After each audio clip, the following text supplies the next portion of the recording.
सोने की चिड़िया।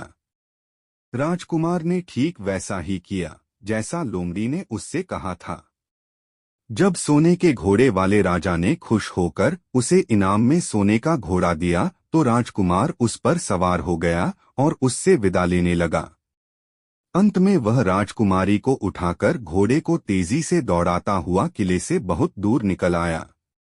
रास्ते में एक पेड़ के नीचे लोमड़ी उसका इंतजार कर रही थी। उसे देखकर लोमड़ी बोली, शाबाश, अब तुम सोने की चिड़िया भी प्राप्त कर लो।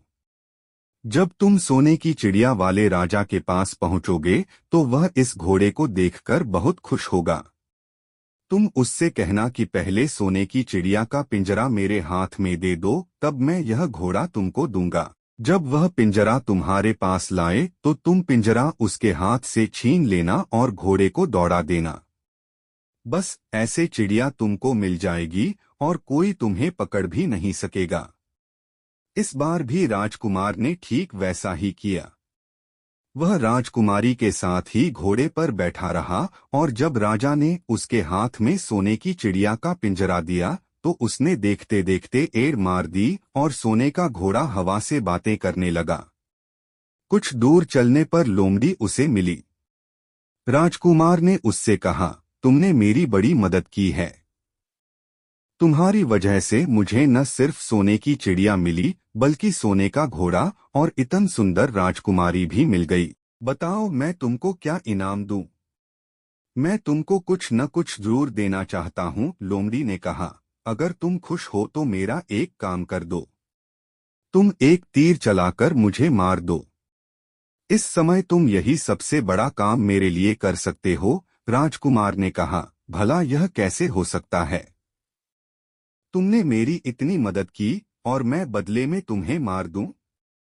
मुझसे यह नहीं होगा। यह सुनकर लोमड़ी बड़ी दुखी हुई और बोली, अगर तुम मेरा यह काम नहीं कर सकते तो फिर ठीक है, जाओ। लेकिन मैं तुम्हारी भलाई के लिए ही कह रही हूँ कि तुम दो बातें जरूर याद रखना। एक तो तुम किसी कुएं की दीवार पर मत बैठना और दूसरे तुम ऐसे लोगों के लिए धन मत खर्च करना जिन्हें फांसी मिलने वाली हो। राजकुमार बोला, भाई तुम भी अजीब हो। तुम्हारी बातें मेरी समझ में ही नहीं आती।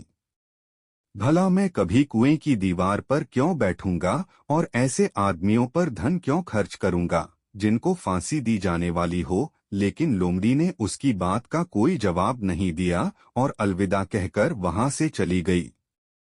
लेकिन लोमड़ी ने उसकी बात का कोई जवाब नहीं दिया और अलविदा कहकर वहां से चली गई। राजकुमार सोने का घोड़ा दौड़ता हुआ आगे बढ़ा। राजकुमारी उसके साथ ही बैठी हुई थी और सोने की चिड़िया का पिंजरा उसके हाथ में था।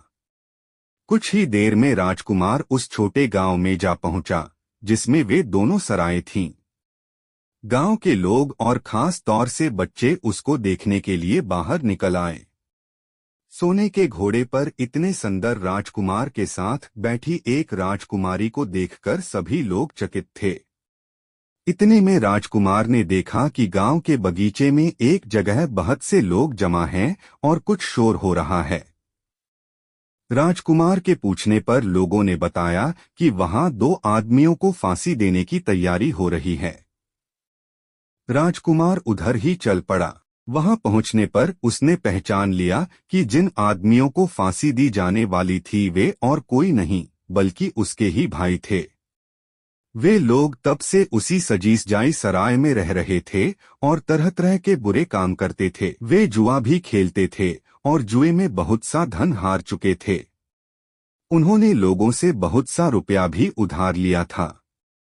इन्हीं सब बातों से चिढ़कर अब गांव वाले उन्हें फांसी पर चढ़ाने जा रहे थे। राजकुमार भला यह कैसे होने देता? उसने लोगों से कहा कि मुझसे रुपया ले लो और इन लोगों को छोड़ दो। उसके बहुत कहने सुनने पर लोग राजी हो गए और उन्होंने उन दोनों आदमियों को रिहा कर दिया।